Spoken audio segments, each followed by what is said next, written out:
Meu amigo Brodeando, é um prazer estar aqui com vocês. Muito obrigado pela sua atenção, obrigado por se inscrever no canal, por compartilhar, dar o seu like e deixar o seu comentário.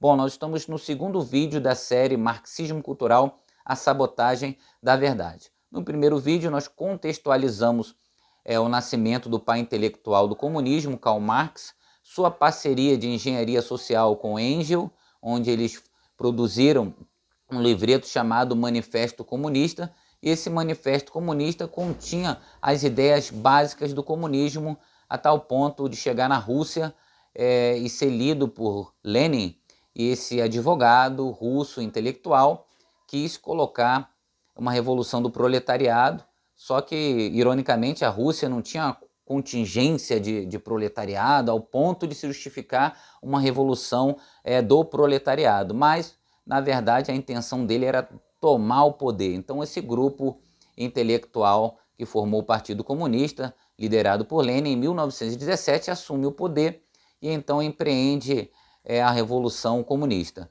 Bom, passados 5 anos, Lenin morre e normalmente iria deixar o legado para o seu herdeiro ideológico, Trotsky. Trotsky tinha a ideia de um comunismo internacionalizado, porém Stalin, que vinha na concorrência e crescendo dentro do partido, veio com a bandeira o discurso de fazer a Rússia grande, de fazer a Rússia crescer primeiro. E então Stalin empreende um golpe e toma então a liderança do partido político, ali do comunista, e ele, durante 3 décadas, 30 anos, ele então assume o poder e mata 20 milhões de pessoas, e tem aquele episódio de 1932 a 1933 do Holodomor, foi conhecido como o Holocausto Ucraniano, de maneira psicopática. Ele mata 6 milhões de pessoas praticamente de fome, porque tirou ali os recursos, a soja que aquele país produzia, e ficou esse episódio na história. Durante anos ficou negado pelos historiadores esquerdistas, mas a verdade veio à tona. Como eu digo, não podemos nada contra a verdade, a não ser pela verdade. Bom, mas o marxismo, de maneira tradicional, sendo tomado à força, não estava dando certo, e então, a partir daí, outros métodos, outras maneiras de se aplicar a teoria marxista foi empreendida. Por exemplo, quando nós vamos para a Grã-Bretanha, tem a Sociedade Fabiana, que seria nada mais do que o Estado crescendo aos poucos, dominando as instituições a tal ponto de depois tomar o poder. Depois nós viemos ali para a Alemanha, que mudou o foco, ao invés de ser um socialismo, um comunismo baseado na economia, mas na política. E depois, então, o ápice seria então na Itália, quando um intelectual conhecido como Antônio Gramsci, que assume então o Partido Comunista, e ele empreende fazer uma análise filosófica da maneira como Karl Marx aplicou o comunismo. E ele então chega a ser preso por Mussolini, perseguido, e escreve então os cadernos conhecidos como os Cadernos do Cárcere.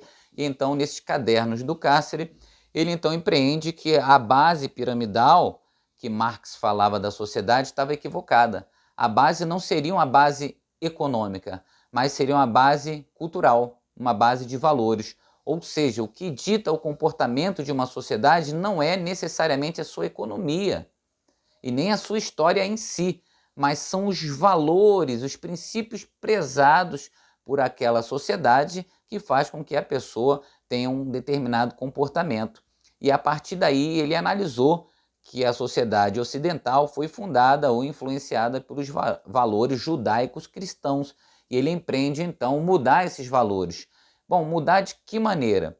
Através de uma indústria cultural, ou seja, vamos tomar as instituições que produzem cultura, que produzem comportamento, para então mudar o pensamento dessa sociedade. Então ele empreende isso, uma troca entre armas por livros. Ou seja, ao invés de ser via força, será via educação. E todos somos a favor de uma educação. Então, por isso que não haveria resistência, porque educação é bom. Tá, mas a educação como um cavalo de Troia, né? Que vem aquele cavalo como presente, mas por dentro tem um marxismo cultural moldando, ditando, colocando regras, colocando novos princípios, novas visões, e para isso ele teria que corromper a base da sociedade. E a base da sociedade são as famílias. Então, por isso ele falou, olha, nós temos que empreender uma guerra não de classe, mas empreender uma guerra entre valores e princípios. Ou seja, vamos colocar agora o pai contra a mãe, os filhos contra os pais, brancos contra negros, homo contra hétero.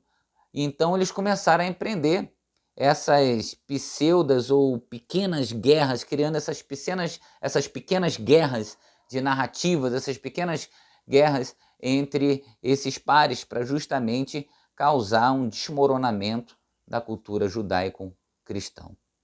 Bom, e aliada a isso, a escola de Frankfurt, na Alemanha, foi a reunião de alguns intelectuais que abdicaram do marxismo tradicional, ou seja, do comunismo, para então criar esse marxismo que seria de produção cultural. E para isso deveria de dominar os meios de produção cultural. Por exemplo, o meio de produção cultural imediato seria justamente os meios de comunicações. A televisão todos os dias está passando valores. Todos os dias, redes sociais, todo dia está passando valores, está emitindo conceitos todos os dias. Então, deveria de dominar esses meios culturais. Televisão, teatro, cinema, filmologia, músicas, tudo aquilo que molda o pensamento, tudo aquilo que traduz comportamento deveria de ser então dominado. E também a longo prazo, que seria a produção cultural via escolas. Então deveria de dominar as escolas, deveria de dominar as universidades, e para isso deveria de ter trabalhadores que acreditassem na causa. Aí entra os professores. Quer dizer, os professores, principalmente de humanas, filosofia, história, sociologia, que formam o pensamento histórico, a maneira de ver a história. Ou seja, uma das coisas que o marxismo cultural faz é fazer uma releitura da história, é mudar a história, criar uma versão marxista da história. E isso, quer dizer, para quando a criança pegar um livro, o livro já conta a história na versão marxista, para que a criança não tenha um debate, por que foi isso, por que foi aquilo, porque ela não tem como comparar. Ou seja, a fonte dela é o livro, e vem um professor que é uma autoridade, que ela acredita e ratifica e confirma aquela versão marxista. Ou seja, então essa é a estratégia que tem sido implementada há anos, principalmente no Brasil. Quando houve o contragolpe militar em 1964, eles chamam de golpe, mas não foi golpe, foi um contragolpe, porque o comunismo que queria dominar toda a América Latina também tentou dominar o Brasil, e quando vários setores da nossa sociedade, inclusive a imprensa, inclusive o parlamento, o povo na rua, ou seja, para ser golpe tem que ser algo ilegítimo, ou seja, as instituições, a sociedade como um todo não quer e é tomada à força. E não foi isso que aconteceu. O que aconteceu que a sociedade, grande parte da sociedade, da mídia, inclusive do próprio parlamento, ou seja, pediu para os militares entrarem. Houve uma iniciativa civil para que os militares entrassem, depois que os militares sendo acionando todo o dispositivo da Constituição e, enfim, toda uma aclamação da sociedade, eles entraram. Então não foi um golpe, foi algo legítimo. E legítimo para quê? Para combater o comunismo ou o marxismo que iria dominar, então, o nosso Brasil. O nosso Brasil seria vermelho hoje, eu não poderia estar aqui gravando esse vídeo, eu não poderia estar aí tendo uma pluralidade de ideia, de fazer o contraditório, porque só teria uma versão, e essa versão seria a versão oficial, e quem contestasse, então, seria reprimido, seria cerceada a sua liberdade, tanto de falar, quanto de pensar, como também de se locomover, que é isso que eles fazem. Então, por isso, nós devemos, então, agradecer muito a entrada do regime militar, que dominou profundamente a cena, mas ele não foi o suficiente.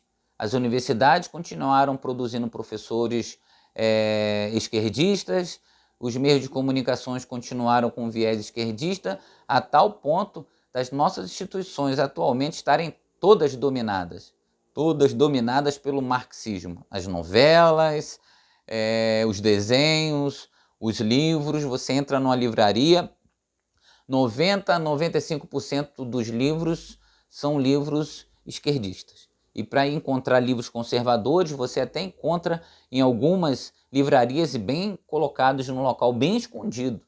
Então você percebe uma sabotagem muito grande da verdade. Não há um espaço para um diálogo igualitário, ou seja, né, espaços iguais para se propor ideologias diferentes, e aí então a pessoa decidir, não, há uma hegemonia cultural esquerdista, lamentavelmente, no nosso país e no pensamento brasileiro. Então, por isso, esses vídeos aqui para esclarecer você sobre o perigo do marxismo cultural e como isso tem alastrado a nossa sociedade. No próximo vídeo, nós iremos falar ainda mais dos pormenores, como o marxismo cultural, inclusive, ele dominou a linguagem. Nós vamos ver sobre o tal do politicamente correto, entre aspas, sobre como eles querem dominar a linguagem, fazer uma espécie de cabresto da linguagem, um controle da linguagem, para que a opinião da pessoa seja cerceada só no ato de falar, tá certo? Então, muito obrigado aí pela sua atenção, que você possa compartilhar esse vídeo aí e que possamos crescer no conhecimento. Um grande abraço, até o próximo vídeo.